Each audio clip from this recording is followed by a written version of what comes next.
From California, Ms. Pelosi for 5 minutes. Ask unanimous consent to address the House for 5 minutes. Thank you. Without objection. Thank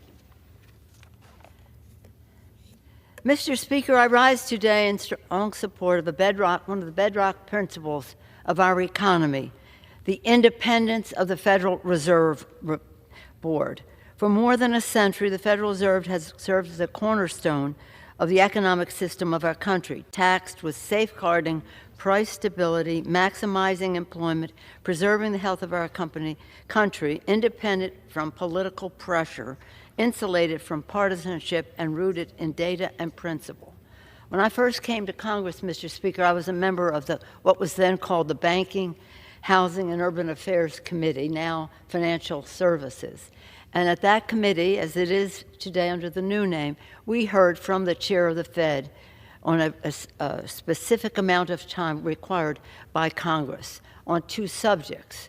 According to the Humphrey Hawkins law, they would report to us on inflation, and they would on unemployment, unemployment. And that was their part of the purview in their communication with Congress that was required on a regular basis. I heard one of the chairs of the Fed say unemployment is dangerously low. Scared me to death. How could it be? But he was reporting as to its impact on inflation. One thing that was when I was a new member. When I was Speaker, I said to our members who said frequently, why don't we have the Fed be more accountable to us? I said it has to be independent. They have their own funding. They don't have to depend on us for that because their independence is essential.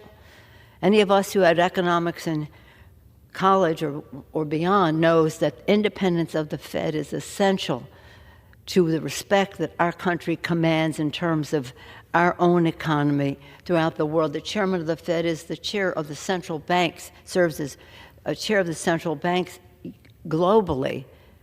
And it can't be a party hack.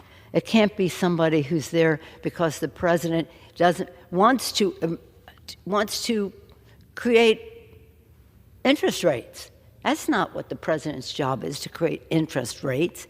It's the it's the Federal Reserve Board that does that.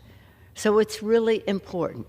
And I come to it on this day to say this because of the rumors that we hear of the flirtation with making the Fed just a handmaiden of the presidency. It would be wrong. It would be wrong to do. It would be wrong to do, and we would be viewed disrespectfully if we were ever to go down that path. Now, this comes at a time when we are observing the 15th anniversary of the Dodd-Frank Wall Street Reform and Consumer Protection Act. As some of us here know who've served with Barney Frank, he was then the chair of the then Financial Services Committee and a master of his agenda there. And Senator Dodd from Connecticut was on the Senate side with that. It was necessary, Mr. Speaker, because of what was happening in the financial community. The banks were, it was awful. It was horrible. But you all know that in September of 2008, we were told that our financial system was melting down. It was doing so because of, well, I've written about it in my book, and I won't go through the whole thing right now, but because of what was happening terribly in the financial system by the banks and financial services, financial institutions. What happened?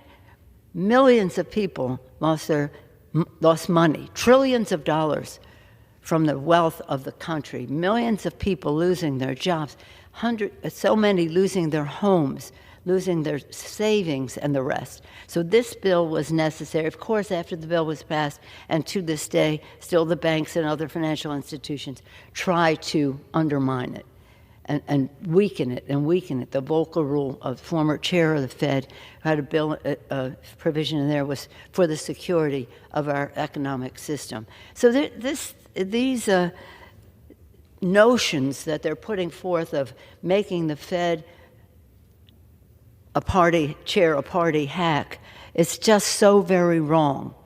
Just so very wrong. And just say this, again, in school you probably learned of fiscal policy, and that's what the Congress of the United States does.